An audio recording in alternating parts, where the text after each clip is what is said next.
My wife and I recently bought a serial killer's house in auction. What we found underneath the house will leave us horrified forever. Why didn't you shoot it? My wife asked, referring to the monstrous figure we had just seen hack one of the serial killer's victims to pieces, before we darted off, deeper into the maze he had built for them. I simply hung my head in shame, as I held out the empty chamber of my revolver for her to see. But why?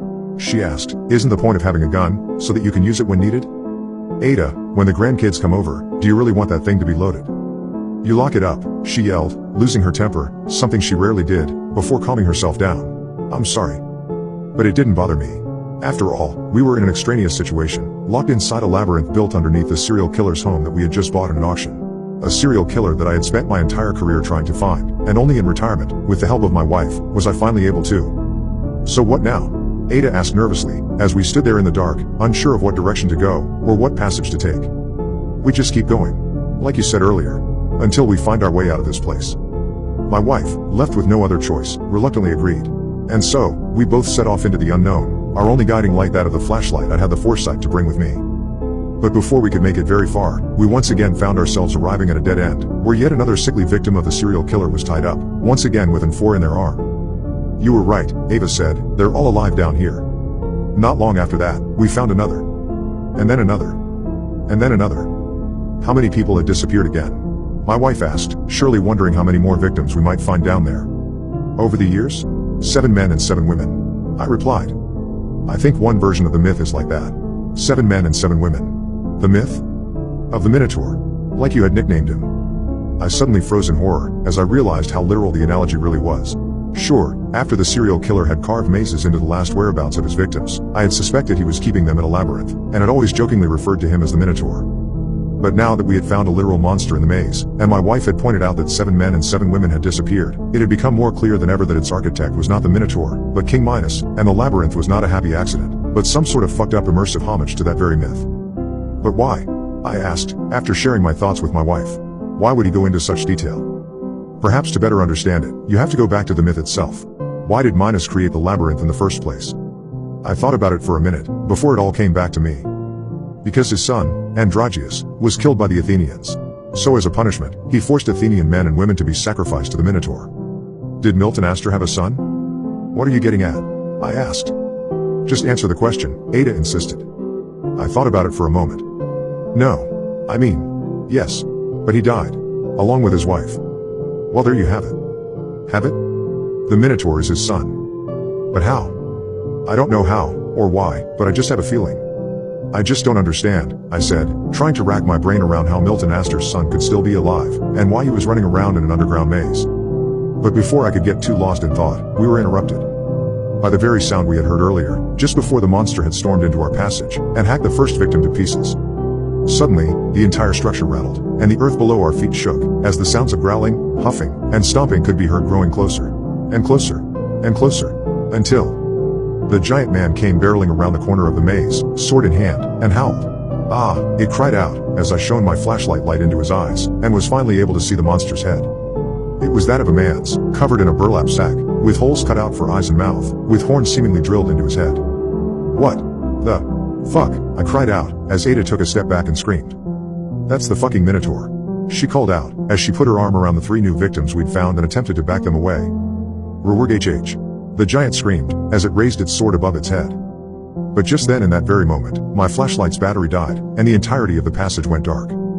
Not knowing what else to do, and fearing that the Minotaur would strike at any moment, I reached out into the darkness, took Ada by the hand, and ran in the opposite direction of the monster. But the victims, Ada called out.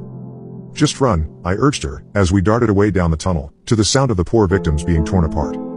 A good distance later, we finally stopped to catch our breath, and held each other, shaking, in the pitch-black dark of the labyrinth. All was quiet, except the heavy inhales and exhales of our exhausted panting, and what I swear was the sound of both our beating hearts, still racing from the encounter and the escape that followed. And as we both stood there in the darkness, terrified, and fearing that there was no end in sight, the most curious of things happened. I saw the faintest glimmer of light, far away into the distance. Ada, I said, look. She turned and saw what I saw. But what could it be? It doesn't look like daylight? A few minutes later, after following the tunnel to the source of the light, we arrived at the center of the maze we found, of all things, a living room. A small living room. But a living room no less. With a refrigerator. And 2 beds. And there, sitting in the center of the room, rocking back and forth in a rocking chair, was an old woman, her hair white, her hands wrinkled, and her eyes squinting. "Come, Bobby, it's dinner time," she asked, clearly mistaking us for someone else. Until Ada and I both took a step closer, and she realized we weren't who she thought we were. "Oh, you're not Bobby," she said, correcting herself. "Then who are you? No one else is supposed to be down here." "Is Bobby your son, ma'am?" I asked. "Yes." "Is he the one with the sword, dressed like a bull?" "Yes." "Can I just ask, why?" That's when the old woman signaled us to sit down in a couple chairs beside her, and began to tell us the story of her son, and the labyrinth. As a boy, Bobby was always fond of Greek myths. His favorite was the story of the Minotaur. He'd always run around, pretending to be the Minotaur in the maze. But after the accident, he couldn't separate reality from fantasy, and the real Bobby never returned. All that was left was the Minotaur. "But why the victims? Why do you keep people down here?" "Because his father, Milton Astor, that's what I mean, is your husband?" "Yes. He wanted his son to be happy. So he created this place for him. Labyrinth, the sacrificed Athenians, and all." "Where are the others?" Ada asked. "We only found 4 people down there." "Oh, they're gone." "Gone?" I asked. But before she could answer, suddenly the monster himself came storming down the passage.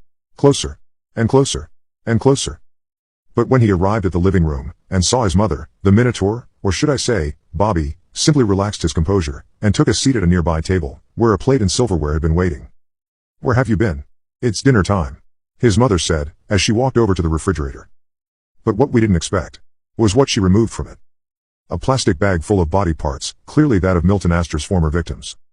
And what she would do with them, as she proceeded to pour the body parts onto Bobby's plate, and he proceeded to feast on them.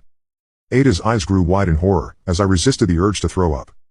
But suddenly, in that moment, while the Minotaur and his mother were distracted, I spotted the key to the trapdoor at the entrance of the labyrinth and, taking Ada by the hand, seized the opportunity, stole the keys, and ran off, back into the dark tunnels of the maze, before the monster or the old woman had a chance to react. Not long after, the hatch opened and we emerged from the labyrinth, our eyes squinting, as they adjusted to the daylight, before immediately calling my former colleagues at the police department. And in a matter of hours, they had raided the maze with guns drawn, swept the entirety of the structure, and detained the Minotaur and his mother. But unlike the myth, neither my wife and I, or the cops, were ever able to save any of the victims. So, in keeping with the tradition of not startling the townspeople, the police kept the arrests, and what had happened under Milton Astor's house, under wraps, leaving the cold cases as just that. And while I didn't agree with that decision, I accepted that I was retired, and it wasn't my decision to make. All I could do was feel a sense of relief that I was right about Milton Astor being the serial killer behind the disappearances, and knowing that he wasn't out there anymore. When the cops finally left us, to what was now a home with little purpose, my wife simply asked me, "We don't have to keep living here, do we?"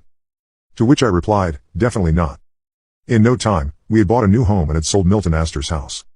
And now, whenever I sit on the deck behind my house, looking out at my backyard, I wonder if the people that bought the last house will ever discover the Minotaur's labyrinth in its backyard.